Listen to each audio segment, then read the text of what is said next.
So one of these two rigs is getting ready to undergo quite a bit of work.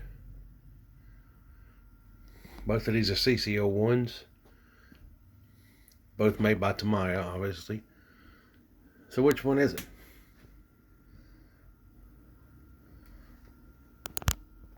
Sure as hell ain't gonna be that one. I mean, look at this thing, man. You think I'm gonna do that to this? Come on, dude. No. Let's get started on this pig. Alright, so we're gonna be messing with this CC-01. This has got to be one of my favorite rigs that I've put together. It's a great trail truck. It's definitely not a crawler. Not to say that it can't be a competitive trail truck. As it sits in stock form, it's eat up with issues. Obviously, it has little to no travel, as you can see. The front differential is open. Just to name a few.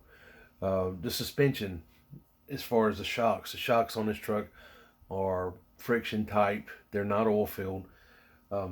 Those things we can change, but some of these parts, like the shocks and a couple pieces for the front end, because it is an independent suspension truck on the front end, I will have to order and outsource. But there's a lot of things we can do to this thing for little of nothing.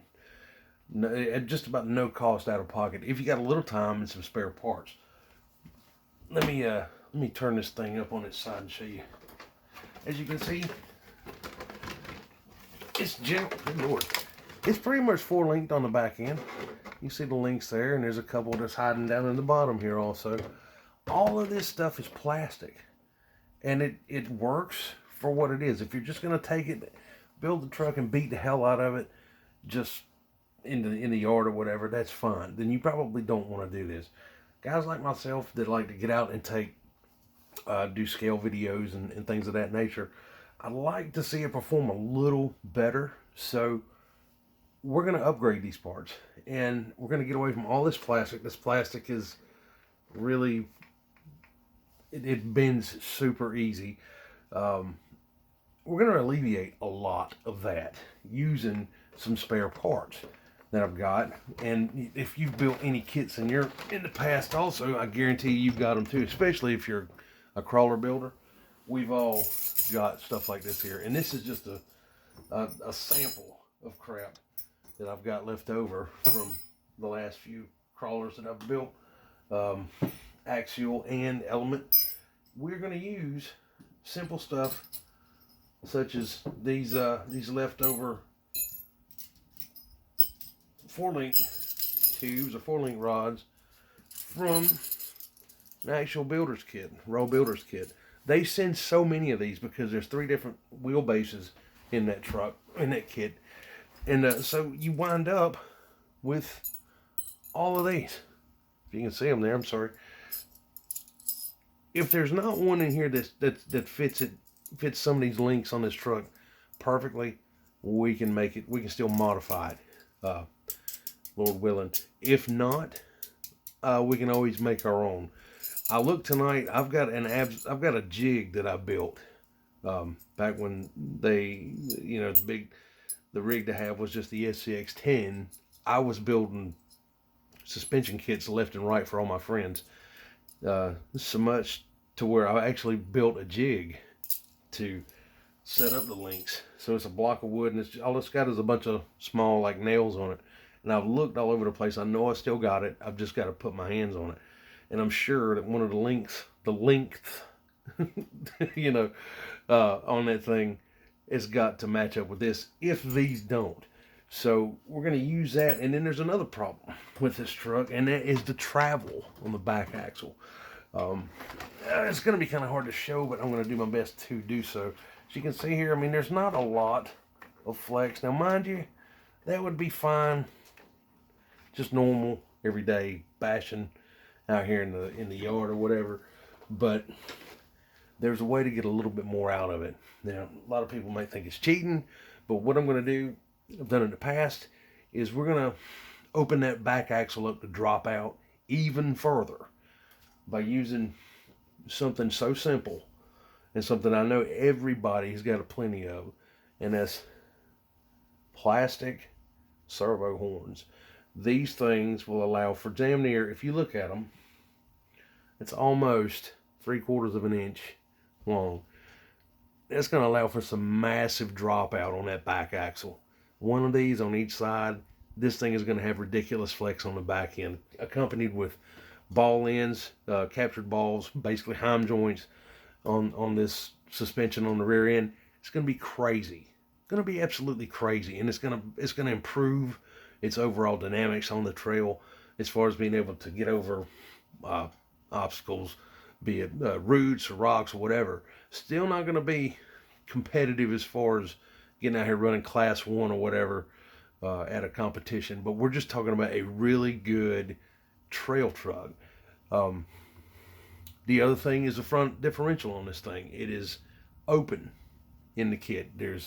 When you build one of these CC-01s, there is supplied parts to lock the back axle, but there's nothing for the front differential at all.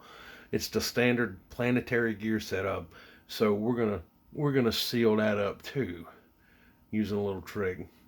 Buying no parts here. No parts here. A lot of people's gonna probably freak and say, "Oh man, you shouldn't do that." We're gonna seal that diff up with nothing other than damn JB weld. I've done it a million times in my old race cars. It's just basically like welding up the 10 bolt in your old Camaro or Chevelle is pretty much what it's like. So we're gonna get to doing all of this stuff. Biggest thing we're gonna do to this thing is we're gonna slow this truck down. Now these things come with a 540 silver can motor made by Mabuchi. I think Tamiya's been using them things as long as I can remember anyway.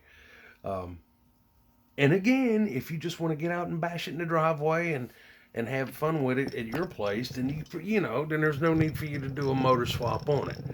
Me, I can't stand it. This truck is way too fast, which makes it way too top heavy. It doesn't have a whole lot of steering, but even the steering that it does have, it just makes it ridiculously top heavy.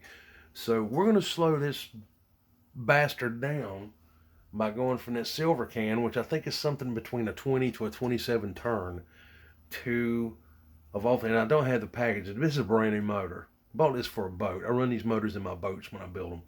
But we're going to run an 80 turn RC 4-wheel drive crawler motor. Should slow that thing way down, give it a lot of scale realism in videos, and it just should really set it apart as far as going from a basher to a bona fide trail truck. Mind you, we're not going to do all this in one shot. It's going to take time to do this, but I think over the course of 2 weeks or so, we should be able to get this thing right. The only thing I will, like I said, I have to order is the front end pieces, the carriers, and obviously I want to put new axles in it, things like that. Just because it has not a lot of a steering, what do you call it? Turning radius. Turning radius on this thing is like trying to turn a school bus around. But I think I can probably come up with my own modification to give it a lot more throw and make it a lot more competitive out here. So yeah, let's get started on this thing. First things first is this motor. We're going to get rid of that damn silver can thing and drop a real motor in there. So let's get started on that. I want to apologize right off the bat. Now, the electronics that are in this thing were thrown in it just to test. These are out of my Kyosho Outlaw Rampage, and when I blowed the motor in it, I just pulled everything out of that to just get this thing out in the yard and just test it. So this stuff is not going to stay. It was just basically in here for test purposes. But there's this son of a gun we're going to get rid of, and it's just let's see, we got 1, 2, 3, 4 screws to pull out, and that motor comes out one solid piece, and then it's just basically swapping the pinion gear and setting it back into place. The only pain in the ass is going to be this here under in the front. There's one screw right here, and as you try to come down to it, this cross brace is in the way. Now, in order to get this cross brace out of the way, you have to disassemble the entire front end of this truck, and that's not going to happen tonight. We're going to find a way to get around it just to get this damn thing out. So let's get started, y'all. So, I'll be laughing at my hodgepodge of tools here. But any port in a storm is what my granddaddy used to tell me. So there's that one. This one, simple and damn enough, and then hopefully we can get enough flex on that to get this one back down. It looks like it's going to come out fairly easy. Look at there. Now, better keep your fingers crossed. This motor cover will come out. Look at that. Bam! Covers out. Now you can see this thing's been out in the yard run. Look, it's right there. Dusty, baby. No shelf queens here. And then that's it. That's a little son of a gun that we're gonna get rid of and get set up for a damn good motor. There's a drivetrain in this thing. If you've never seen one, it's really simple. Really simple drivetrain. So let me set this over to the side.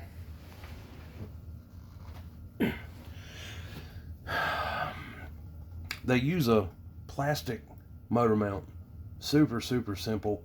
I know the cameras are going to pick it up, but it actually has numbers embossed inside of these little spots, like right there where my finger is. And it says 6. I don't have my glasses. It says 16, so that's a 16 tooth pinion. And so you would put your screws on the holes that have 16 on them. Super easy to mesh this thing out. So we're just going to take this motor plate off. One screw and a 2 screw. So we'll take that and just sit it off to the side. Now I am going to take this little cardboard job here off of this motor and put it on the new one, if it will allow me to do so. It may not, and I don't believe it will. Yeah, it will. So we're going to use this again over here. Now, setting these pinions up on this truck, Tamiya comes with, there's a little cup that you sit over this here. You actually turn the motor upside down. You put this little plastic cup here. It's got a slot in it for you to gain access to the set screw, and that, when you set it in there, that cup pushes that up just far enough to mesh it, to seat it to where you got full mesh on that gear over there. I don't have that cup. I've lost that cup, so we're going to eyeball it and see what we can do.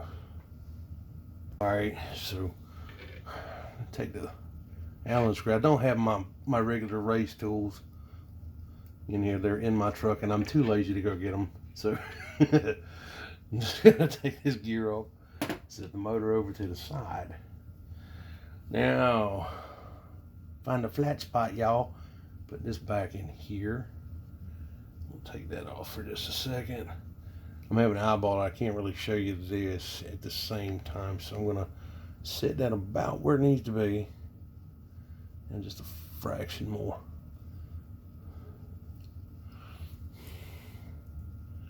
Pinions on the new motor. Now, when you set the pinion, if you're starting out in this hobby, you do not want to crank down on this pinion. All you gotta do is just snug it, man. You can strip that thing out, and then I see more things on blogs and message boards about how do I get my motor out, or how do I get my this, that, and the other, and it's like, well, dude, you shouldn't have tightened it down as much as you did. So now it's just setting screws back in the motor.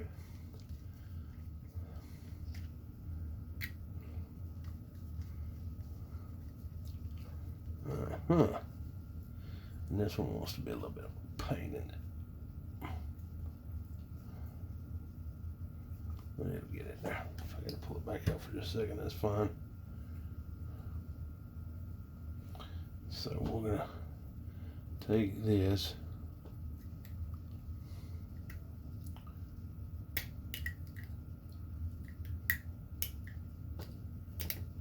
There it is. There's a screw hole right in it. So we'll sit this in there. I was using my Allen to line it up. And just like that, bam, motor is ready to go back in the truck. Super, super easy. Let's get the chassis back up here. Make sure everything is ready to go. I do believe so. So we're going to take you.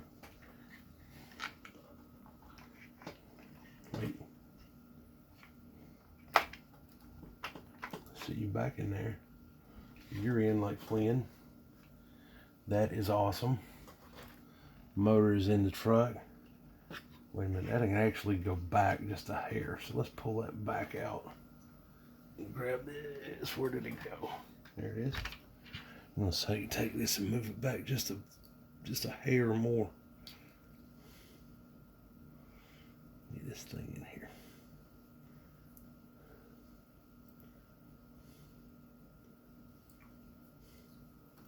Yep.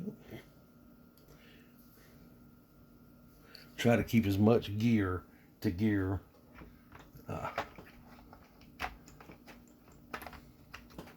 Yeah, man, that's good right there. So, motor's in there.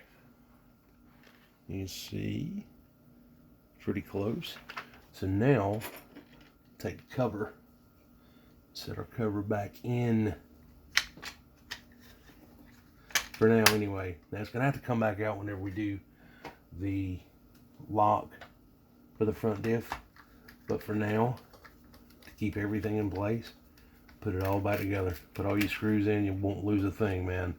Trust me, I've been trying to learn this stuff for the last, I've been doing this now, I'm 49, I've been doing this stuff since I was like 11, 12, and it's taken about that long to realize, hey, put your screws back, dummy. You won't lose them. So, we have one more screw over here.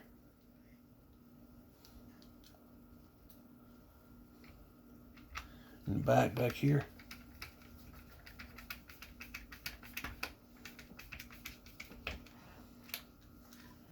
And just like that, bam, we have a bona fide motor in this thing now.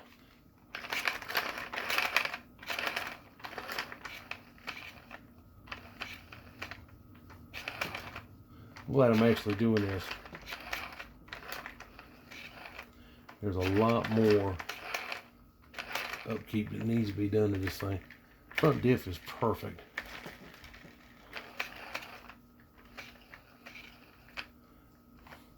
We got something loose in there on the spur, between the spur and the pinion. So we're gonna have to open that back up. What you guys will learn is that these Tamiyas are real temperamental when it comes to gear meshes, man. And so, I mean, even something as stupid as putting a motor cover on sometime, or motor or transmission cover, just a mesh cover, whatever. Sometimes you can seat it in way too tight. So I think I'm just gonna snug them this time. And we're gonna call that done for now. Come back to it tomorrow and start setting up the rear suspension. But what I want to do, since I've got everything off right now, is take this. Should be a little bit quieter, huh? Oh yeah, a lot quieter. So I'm gonna roll this over, and I'm hoping the camera will get it. Now all of these oddball links, I'm gonna use all the actuals for right now, because the ones for the elements, just to give you a real quick who's who. Axial link, see it's got a hole in it there, so you put your grub screw in here, and then you'd put your ball end screws in it. This is for the element enduro, so you can see that's threaded there, so it's a whole different setup. And it would be nice, it'd be cool as hell if it would. Look at that, holy cow, man, you can make a hell of a link. Jesus Christ, we can set it up. Anyway, so we'll find the longest ones here, which is going to be this one. Alright, so as you can see, that's a little bit long there. We'll find the second longest. I bet this will work. That's a little bit too long. The next one is going to be this one. That's it right there. So these two links here, these are going to be the bottom links. We add the grub screws and the rod ends, and it'll sit in there perfect. It's going to sit in there perfect. This is good. I know it's probably not going to pick it up, but gives you an idea here. You see the distance between them. By the time you put a ball or a rod end on it, it's going to be just about right. And we can manipulate the rod end lengths by shaving some of them off. So they're already got the bottoms. Now, I'm not sure if I got any shorter for the top. I do have a couple short ones. Damn. And they're going to be a little bit long, so we'll probably wind up having to make those. But hey, that's the fun of the whole. That's the fun of the hobby, is making parts. At least it is to me. So here we go. We got a motor swap done already. Super easy, I understand that, but it's part one. So next, tomorrow night, we're gonna start. If I can find that jig, I'm gonna look like crazy for that jig. We're gonna start setting this up and at least get the bottoms on until I can find my jig, and then we're gonna make the top, the upper links for the 4-link on the back end. When that's done, we're gonna set up our. We're gonna just call it a droop. I know it's probably not right. If it's not, sue me, okay? But we're gonna set up our droop setup using these old servo horns. Yep, got 2 of them that are identical, bitches. See there? And yeah, both of them say 25 on them, so whatever that is, I think it's a Tamiya. But yeah, man, we're gonna use both of those to set us up a droop. This thing's gonna flex like a bitch. So stay tuned. Part 2 coming up.